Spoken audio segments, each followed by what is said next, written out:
में लोग शिव को अपना गुरु माने हैं, तो इस लाखों तक कैसे आप कैसे पहुंचाए? देखिए, मैं तो सरकारी नौकरी में था, प्रशासनिक सेवा में था बिहार में, झारखंड में भी कुछ दिनों तक था। व्यक्ति कुछ बहुत इम्पोर्टेंट नहीं होता है, उसकी सोच महत्वपूर्ण होती है, उसका विचार महत्वपूर्ण होता है। और विचार ट्रैवल करते हैं, विचार हवाओं में गुजरते हैं, और विचार अगर परिणामदायी हों, रिजल्ट ओरिएंटेड हों, तो प्रभाव डालते हैं। और नतीजा हुआ कि 30 साल या 31 साल सरकार में की नौकरी, प्रशासनिक सेवा करने के बाद भी मुझको बहुत छुट्टियां तो नहीं मिलती थी, लेकिन धीरे धीरे ये बात फैलती गई। अब तो देश और देश के बाहर भी है। मैंने शुरू से ही सोचा था कि व्यक्ति को गुरु नहीं माने। बचपन में बहुत व्यक्ति को गुरु माना, मैंने सीखने की कोशिश की। मेरे फादर भी अफसर थे।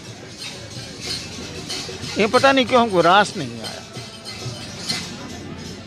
और मेरे मन में ये बात आई कि गुरु भगवान होता है। कहा ही जाता है गुरु भगवान है, गुरु साक्षात परब्रह्म, आपने ही पढ़ा होगा। तो मेरे मन में आया, श्मशान में बैठा हुआ था 1974 में,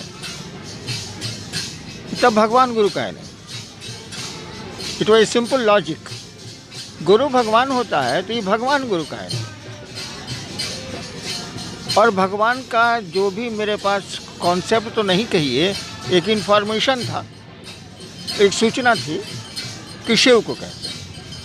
मेरे फादर बिहार में शिक्षा विभाग के डायरेक्टर थे।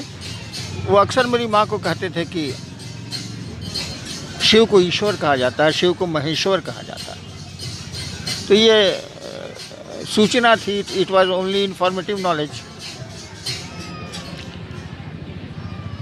और मैंने इसी तर्क पर खुद ब खुद न सुना था, न पढ़ा था, न किसी ने कहा था, मैंने शिव को गुरु मान लिया। तो शिव को ही गुरु क्यों? और भी भगवान है।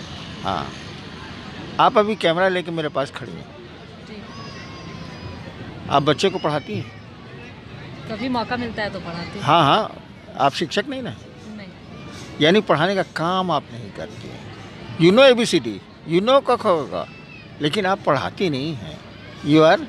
आप पत्रकार हैं, इलेक्ट्रॉनिक मीडिया में हैं, आपका काम अलग अलग है। तो आप देखिए, और भगवान लोगों की जो कथाएं हम लोगों के पास हैं, कोई धर्म की स्थापना करने आया, कोई साधुओं को बचाने आया, कोई सृष्टि करता है, कोई पालन करता है,